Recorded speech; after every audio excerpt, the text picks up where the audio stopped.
Hi, my name is Dennis Living, YouTube TV channel. I'm here with David Hunt, ProfitHunters.com.au. Dave, thank you for joining us this interview. Appreciate it. Tell us a little bit about what you do. What I do is I advise the advisors in the markets, and what that means is that if you've got a broker or a financial planner, a lot of these guys, the fund managers, are listening to what I say in the markets and making decisions to advise you or to trade their own money or Awesome. Did you hear that, guys? This is the advisor that advises the advisors. So if you're thinking of your financial planners, your Macquarie banks, your Royal Bank of Scotland, they're taking all the advice from Mr. David Hunt himself. How did you get into this line of work, Dave? Well, about when I was 1983, I was a kid in the area. I was a kid in the corporate treasury, and I was looking after the money market. And the money market was a sexy area, and wow, it was sexy, and interest rates are going up and down like crazy. The foreign exchange market just stood the same because we had a fixed or dirty float. We had a crawling float on the Aussie dollar against the US dollar. So what happened was in December 1983, Keating and Bob Hawke floated the Aussie dollar. Because I'm the kid, nobody knew foreign exchange, so they gave me everything to do in the foreign exchange market. And developed a bit of skills about how to hedge for corporations and how to buy forward currencies and do forward foreign exchange rates and all those sort of things. Then in 1985 I got a job as Deputy Treasurer at OSAT, and then we actively managed our exposures, and then I started drifting into learning how to trade. And I was able to sit there and trade hundreds of millions of dollars at a time. $20 million at a time was no worries. And for about 8 years I just sat there and learned how to trade, looked at different theories on trading, tested them with the company's money. I ended up making $65 million in the course of 3 years, and then it came to about $55 million over 3.5 years. Now, when you talk about corporate, who's that corporate that you're talking about? OSAT was Australian Satellite Company, which went into Optus. Yep. Qantas, and managed the foreign exchange for Qantas, which Qantas is the most diverse generator of Australian foreign exchange that we have.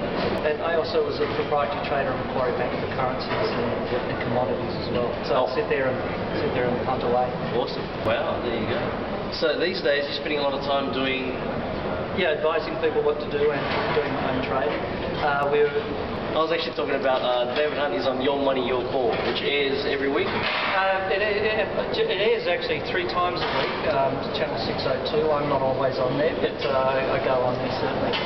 So doing more of the Forex and the exchanges, wealth of knowledge, how did you, what inspired you to get into this line of work?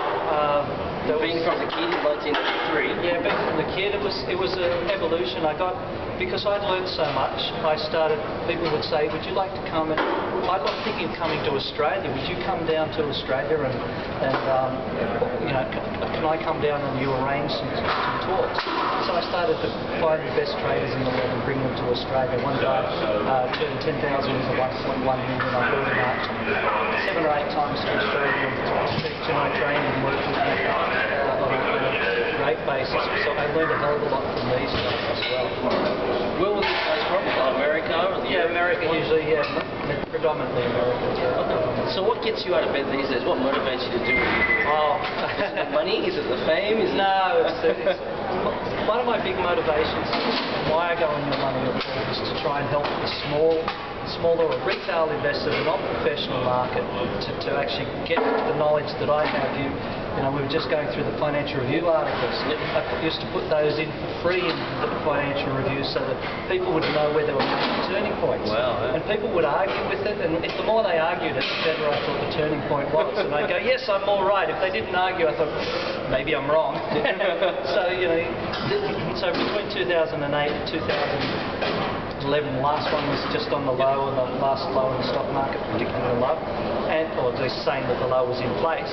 And that really, for me, it was to get those people working with that. And then financial review articles, people would ring me up and say, can I pay you to do this for me? I said, no, don't do that. I do that for free. Okay. And then they said, no, I've got a lot of money. I'll pay you. Yeah. And I went, oh, all right, I'll pay you. There's something I'm doing anyway. You pay me. And then I named number, and he said, oh, that was too easy, and so I sort of just formed the group Profit Hunters from there. It was a bit of a, it was a bit like I was just doing it for the benefit of people, but not really thinking about the money, and then the money came. So what are you advising these days? Oh, what do I advise on foreign exchange? What are you advising? What are your tips? What strategy would you say to go long, going short, or?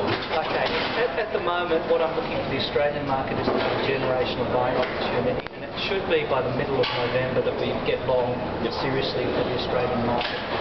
The US market is a different story. The US market, I believe, next year, middle of next year, it will start to have its bottom and then start to. It's not safe to be in the US market until after that, on the long side. On the long side. Could you just tell some of our viewers what you mean by long and short very briefly, just in case they don't know? Long means that you buy in the hope that it's going up. Short means that you sell it in the hope that it goes down and you make money. Awesome. So what are some of the challenges, David, that you faced over the last 5 to 10 years, especially with that apparent GFC 2008? The GFC was a breeze. If you look back through my Your Money, Your Call recordings, you can see that I'm bearish and the broker next to me is bullish, and the market's just going down. And ever since I said in May the BHP had topped $50 and was going down to $25, the broker said that I was an idiot, I shouldn't be doing that. I'm really used to going against the way the average person thinks, and so the brokers would sit there and they'd come in, and eventually near the bottom of the market, the brokers just weren't there anymore. There was empty seats, they were coming into the TV program because they'd been so embarrassed that it was going down. And so what my mission then became is, how do I help these guys actually get good at advising their clients so that they manage their risks and they give them a better chance of not losing as much in a bad time. And so my thing is, my biggest challenge has been working with the fact that if I'm outside the group, I use the group's mentality to trade against what the group thinks. And then what I want to do, though, is to help people realise this could be a turning point, at which point most information is negative. Like the bottom in October, as we've just seen, everyone was negative, everyone was depressed. Even the most ardent calls was bullish, was bearish and depressed. And I'm sitting there on TV on October 4th saying, get ready to buy. This is the first time since April that I've been excited about buying this market. And so yeah, that's really the thing. It's being able to think outside the box, but then able to help the people inside that. That's been my biggest challenge, and I'm starting to win that. Awesome. So going against the tide, has that always been proven a successful tactic or strategy? No. At certain points of time you need to go against the tide. That's probably where my art is most at, where the turning point, I think the turning point, once the turning point happens, then you start taking the trend. As a trend unfolds, you can get some fantastic moves. So it's the ability to think with the flow of the market and when everything's balanced at the tipping point. And one gentleman, Terry, he came through and he showed me all the statements off the trades that I'd been doing. And he showed me that he turned 10,000 into 94,000 within 4 months. Wow. And he told me he'd made more in other accounts, but he showed me one account that he was doing that in. And he said, he calls me the canary in the coal mine. And he says, you tell me when it's about to tip over and ready to go. So that tipping point, is there a certain methodology?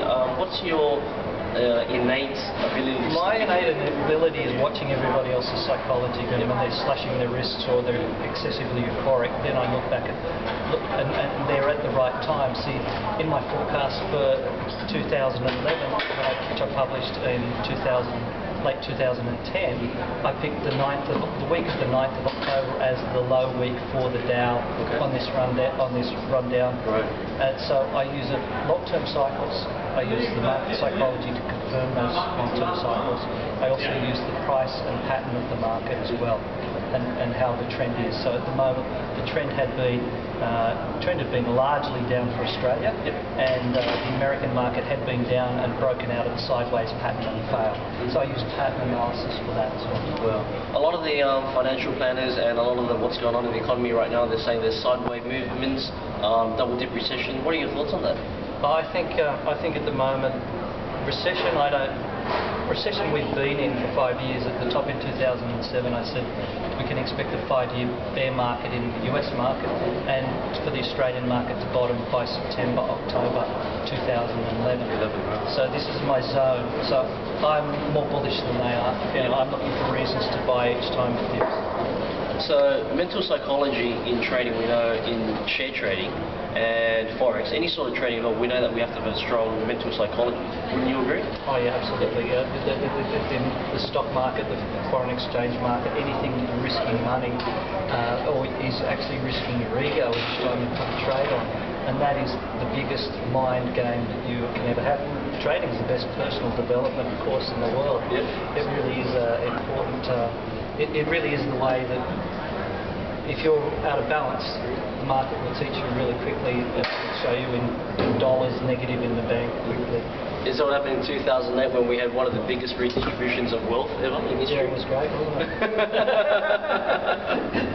It was awesome. Yeah, so 2008 was great. what are some of the ways that you mitigate risk, and how do you control your mental mind map, your mental brain, to handle losses? What I do is I think of, when I take a trade, I think of most difference between my entry and stop loss. Yep. If I've got a trade on, I have a stop. If I don't have a stop, I don't have a trade on. So when I have mentally written off that difference between the entry and stop loss, and so what that does is it means that there's only upside from there, and I can't be disappointed when the market collapses or goes through a stop, because that's what I'd already put in. You've trained your expectations. Yeah. That's great. Very briefly, just tell some of the viewers what your stop loss is. For example, what a stop loss is. Okay, viewers, how you doing? Stop loss is where you have an automatic exit guaranteed, well not necessarily guaranteed, but at least will go off if the market trades through a certain price. Now I have a couple of different ways of calculating those depending on the way the market is. The important thing is that you have a stop loss, even if you're investing for the long term, because there are some stocks that just go underground. For example, Guns. Guns has had a big long bear market. Some of the better stocks will hold up, but sometimes they have some bad news. So the stop loss is an entry price sitting with your broker or on your trading platform that will exit you in the market out of the position that you have at the level that you put at, give or take a few points. Sometimes we have some slippage, that's okay. So it's an automatic way of getting out if you are wrong. There you go. So what are some of the maybe 3 or top 5 stocks you might pick over the next 3 to 6 months? Okay. Would it be like any of your BHP, Rio Tintos? At the moment, I'm looking for down around Woodside Petroleum, down around about the $28 to $29. If I see Macquarie Bank as a late bloomer down around $16, $17, I'll be interested in that. That's around BHP, around the $31 area. The banks are definitely the ones that have got the interest for me. Things like ANZ, Westpac, not so much CBA, but on dips down into the teens, I'm interested in those down possibly around $15, $16. If we get that, I'll be shipping it in there. Okay. Awesome. Stocks like LYC have just completed a big decline and probably starting a bigger run up. Looking for Newcrest down around the $29 mark. It's had a great washout and it's almost time to get back in for the gold stocks. Yeah, interesting that you mentioned Newcrest. I just had placed an order in and executed an open position on that. I think it was about 32.19. Yeah. So you might, depending on whether you're investing or trading.